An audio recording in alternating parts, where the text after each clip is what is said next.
Hey there, I'm Kathleen. Welcome to my channel where we talk about lifestyle, entrepreneurship, and faith. Now, in this video, I'm going to do something a little bit different than I've done in my past videos because I've had a little bit of writer's block, creative block for the past couple of weeks. And so I asked my Substack subscribers and followers, what do you do when you have writer's block? And someone suggested that I choose an AI chatbot and have it kind of interview me.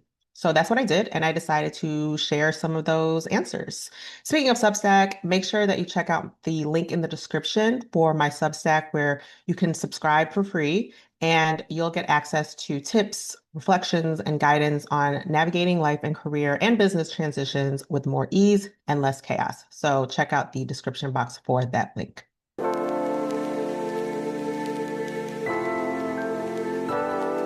So one daily habit that I think a lot of people do overlook, but has changed my life is finding time to be quiet, to be still, even if it's not an actual meditation practice, just finding 3 to 10 minutes, if even that, of complete silence. I think sometimes, not sometimes, oftentimes, we are so overstimulated. There's so much that can distract us and overstimulate and stimulate our minds.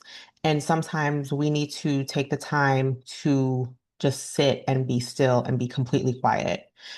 When I worked in 9 to 5 jobs, especially when I used to be in the office, a lot of the companies that I worked at were in buildings that had what they called nap rooms. And I don't think people really took advantage of that.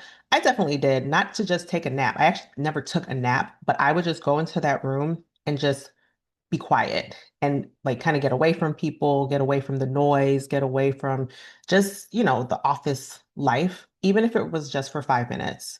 I also often used to book out time on my calendar. I would just put a fake meeting on there, or if people had access to what was actually on my calendar, I would just say busy or do not book.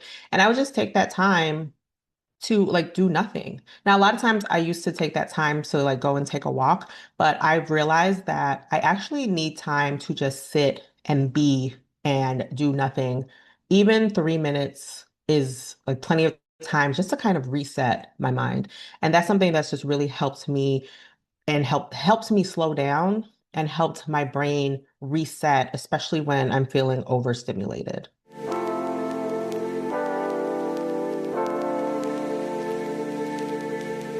So I'll be honest, my evening and morning routines right now have been almost non-existent, which is actually that's very unlike me. I usually have like my routine and rhythms. Like I like routines and rhythms and structure. As much as I talk about change and work with change, I don't actually like change, but I've learned how to navigate through it because change is just a part of life. But lately, like since 2026 started, my routines have just been all over the place because I've had so much going on personally. I had flu-like symptoms that lasted like a couple of weeks, plus like these snowstorms. And I know people often say like, oh, well, it's winter, like you should be used to winter. Here's the thing, the past few winters have been pretty mild. I don't even remember the last time there was really like a true snowstorm. Definitely don't remember the last time there was a blizzard. And yeah, I winter is not my favorite season. Something that I'm learning about myself too is that I can't do the same routine in the winter that I do in the spring or summer. Actually, I don't even know if it's just the seasons. It's when we change the clocks. So when we change the clocks back in the fall, I can't do the same routine as during daylight saving time when we spring the clocks forward because and I thought I could, but naturally our bodies in the winter, we produce more melatonin. So our bodies need more rest. And I've noticed that when we change the clocks back, I need like 9 hours of sleep to feel refreshed.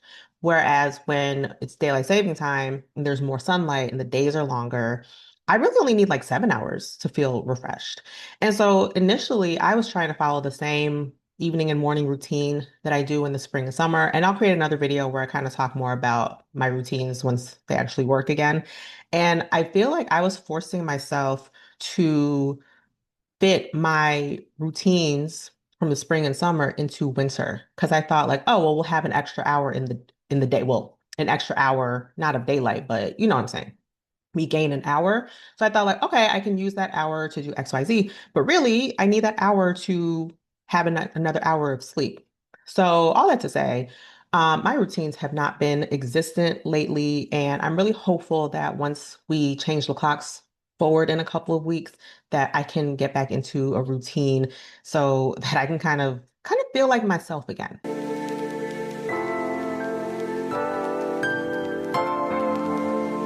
So when it comes to decision making, I definitely think systems help. And I did create a video where I talked more about creating systems. So go ahead and check that out if you haven't already. And I think in addition to having systems, you also need to have a decision making process where you narrow down your options and, basically choose between option A or option B. Because when we have too many choices, it actually makes it much easier to overanalyze, overthink, and slow down your decision making process. Now, I'm not saying that, every decision has to be really quick or impulsive or that you can't think through your decision before making it. I do think, though, that to close the gap between like, idea and execution, or, when you need to make a decision about something, I do think that speed is an advantage, but not urgency. I could do a whole video about the difference between speed and urgency, but I'll do that for another video. But my decision-making process is really narrowing it down to two options, option A and option B. And I'll look at the options and I'll look at what decision am I trying to make. And I'll just say, okay, I'm going to just choose one. And sometimes the options, neither one of them both of them might have like cons. If you do a pros and cons list, both of them are going to have cons. And sometimes it's like it might not be the most ideal option, but just pick one.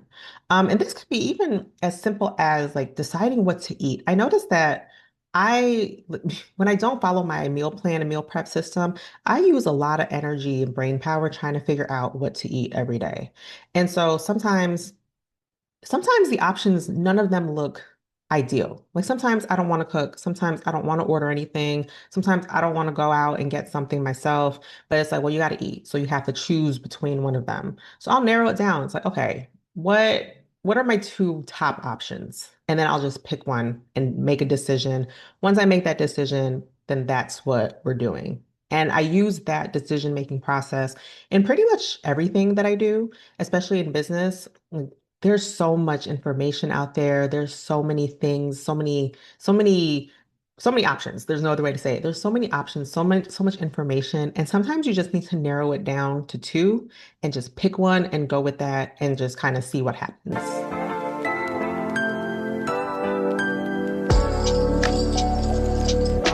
For me, knowing when to pivot, some of that is a gut instinct. Other times, though, it is about the data. Sometimes you might just need more time. I like to look at things as experiments. So you can experiment and try things. And sometimes if you think, you're going to experiment with something for 90 days, and then you're getting close to the 90 days and you realize, like, you know what, I don't have all the information that I need to make a decision. You can extend that by however long you want to extend it, right? So I think knowing when to pivot versus staying the course, it's part data, part gut instincts, and part timing. Have you tried this thing long enough to be able to make a true, honest decision about pivoting or staying the course? And for me personally, it's also about faith. Faith is how I get through transitions and change with ease. It's not always easy, but I do it with ease. And that's also how I know when to pivot versus stay the course. And that also ties into, like I mentioned at the top of the video, um, being still and having moments of stillness. Sometimes when you take that time to be still, you can hear your inner voice again. And that's your inner voice, your gut telling you what to do. I think 9 times out of 10, we know when to pivot, we know when to stay the course. It's just sometimes it's just not easy. Sometimes it's not easy to pivot when you want to keep trying. So you delay that. Or sometimes you want to pivot, but staying the course is actually what you should do based on the data, but it's uncomfortable because you're not seeing results yet. So for me, it's really about faith, and it's also about data-driven decisions, about trusting your gut instinct, and also have you given it enough time to really make a decision? I hope that helps.